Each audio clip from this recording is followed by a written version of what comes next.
የዳዊት ፍቅረኛ መታለች። ዳዊት እንግዲህ ቁጭ ባለበት መታ ሰው አለው እንዲህ ስትለው የለውም። ቀና ሲል ሔዋን ነች። እንዲህ እኔ ሔዋን ብሎ ተነስቶ እቅፍ ያደርጋታል። ከዛም ወደ ቤት ይዟት ይሄዳል። እቤት ሲሄድ ከሮዛ ጋር ይተዋወቃሉ። እሷም እንግዲህ ማነች የት ነው የምትተዋወቁት ብላ ስትጠይቅ እሷ ቀበል ብላ የወንድሜ ጓደኛ ነው፣ ቆይ ምን እየተካሄደ ምን እየተፈጠረ ነው ብሎ ዳዊት በጣም ግራ ይጋባል። ሰላም ጤና ይስጥልኝ ውድና የተከበራችሁ ውድ ቻናል የቤተሰቦች በሀገርም በውጭም ያላችሁ እንዴት ናችሁ? ደህና ናችሁ? እኔ እግዚአብሔር ይመስገን በጣም ደህና ነኝ። ሁላችሁም በያላችሁበት የዓለም ዙሪያ ሰላማችሁ ብትትረፍርፍ ይበልኝ። ሙስሊም ወገኖችም ሰላም ብያለሁ። ዛሬም እንደተለመደው ትንሿ ሙሽራ ተከታታይ ድራማ ቀጣዩን ክፍል እየላችሁ መጥቻለሁ። ለቤት አዲስ የሆናችሁ ሰብስክራይብ በማድረግ ቤተሰብ ሆኑ፣ ነባሮች ደግሞ ቪዲዮውን በላይክ ጀምሮ እስከ መጨረሻው ድረስ ተከታተሉን። እንግዲህ ቅድም መግቢያ ላይ እንደነገርኳቸው ዴቭ እንግዲህ ከውጭ የሚመጡትን ሰዎች እየተጠባበቀ እየተጻጻፈ ያለ ሔዋን ያለበት ቦታ ትመጣለች። በዛን ሰዓት ቦታ አለው እንዴ ሰው አለው እንዲህ ቦታ ስትለው አይ የለውም መቀመጥ ትችያለሽ ሲል ቀና ብሎ ሲያት የድሮ ፍቅረኛው በጣም የሚወዳት ለ8 ዓመታት ያክል የጠበቃት ሔዋን እንደሆነች ሲይ በድንጋጤ ብድግ ብሎ አቅፎ ይስማታል። እሷም አባት እንድትጨነቅ አልፈልግም፣ ግን ነገሮች እኮ በቃ ኤክስፔክት አድርግሃለሁ አትጨነቅ የኔ አባት ምናምን ብላ እንግዲህ ታረጋገዋለች። ከዛ እንግዲህ ወደ ቤት ይዟት ይሄዳል። ቤት ሲሄዱ ሮዛም ሔዋንን ታውቃታለች። በዛን ሰዓት እንግዲህ ሮዛ ብላ ስታቅፋት ዳዊት ይደነግጣል። ቆይ ምን እየተፈጠረ ነው? ምን እየተካሄደ ነው? የት ነው የሚተዋወቁት ይላል። ከዛ እንግዲህ ማነች ግን ነው የምትተዋወቁት ስትለው እሱ ወንድሜ ጓደኛ ነው ብላ ሔዋን ቶሎ ብላ ሮዛን አፏን ታስይዛለች። ከዛ ዳዊት እንግዲህ እበር ላይ ቁጭ ብሎ ወጥቶ ቆሞ ብቻውን ያወራል። በጣም ተጨንቋል። ከዛ ሉሊት ከፊት ለፊት ቆማ ለብዙ ሰዓት ካየችው በኋላ ወንድሜ ምን ሆነሃል? ምን ሆነህ ነው ስትጠይቀው አይ ምንም አልሆንኩ። እንዴ ምንም አልሆንኩ ትለኛለህ እንዴ? ብቻህን እያወራህ እኮ ነው። አየሽ ሉሊትዬ፣ አንዳንዴ የእኛም ወሬ ብቻችንን ማውራት አለብን። ብቻችንን ስናወራ የሌሎችን ጩኸት ይደብቅልናል ይላታል ማለት ነው። ከዛ ወንድሜ ባንቴኑ ምን አለኝ መሰለህ፣ ትክክለኛ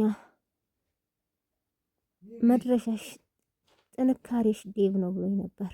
ስለዚህ አንተም ትክክለኛው ቦታ ላይ ትክክለኛው ነገር ላይ ነው የቆምከው። ይሄም ደግሞ ባንቴኑ ነው ብሎ ጥላው ትሄዳለች። ወዴት ነው የምትሄጂው ስላት እሷም መጣው ሱቅ ደርሼ ትላውና ትወጣለች ማለት ነው። ቆይ ማንኝ እኔ መድረሻ ምንድን ነው ምሳሩስ ምንድን ነው እያለ እንግዲህ ራሱን በጥያቄ እያጠምዳል። ከዛ እንግዲህ ህይወት እረፍት እንድታደርግ ቦታ ተሰጥቷት ነበር። ከደብቃ ወጥታ ሲጋራዋን ታጨሰች በኋላ ተመልሳ እቤት ትገባለች።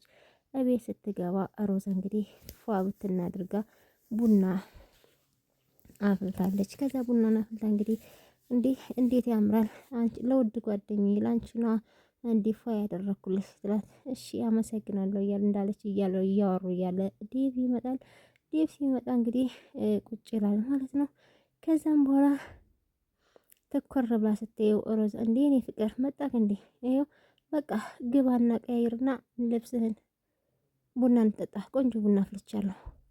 እንዲህ የኔ ፍቅር ግን እኮ አልሳምከኝም ስትል ሔዋን በቅናት ተነስታ ትወጣለች። ወዴት ልትሄጂ ነው? አየትም አልሄድም አየር ምናምን ልቀበል ነው ብላ በጣም ትናደዳለች። ውጭ ወታ ወዲያ ወዲህ እያለች በቃ ይህ ህልም ነው፣ ከዚህ በኋላ እውነታውን መቀበል አለብኝ።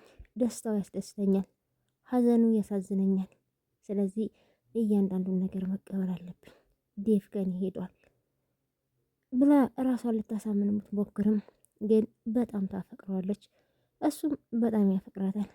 እዛ እያለች እንግዲህ ውጣ ውረድ እያወረደች ብቻዋን ዳዊት ይመጣል። እሷም እንግዲህ አይኗን ጠረግረግ አድርጋ እንዴ ለምንድን ነው እንደዚህ የምታይኝ ይላል። ቆይ ግን ይሄን ሁሉ አመታት የት ነበርሽ? 8 ዓመት ሙሉ እኮ ስጠብቅሽ ነበር።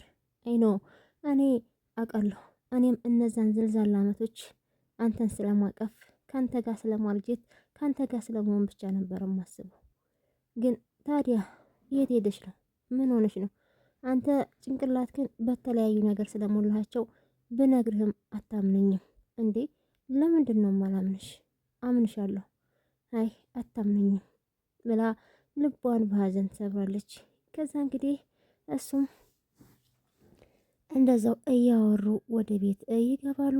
ሮዛ እንግዲህ ባንቴኑ ጋር ትሄድና ባንቴኑን አሁንም ጭንቅሌውን ታቆስለዋለች። ምክንያቱም እሱ ሉሊትን ለምንድን ስራዋን ጨራርሳ ቡና ልታፈላ ነበረ። ለምንድን ነው እንደዛ የምትጮሂበት?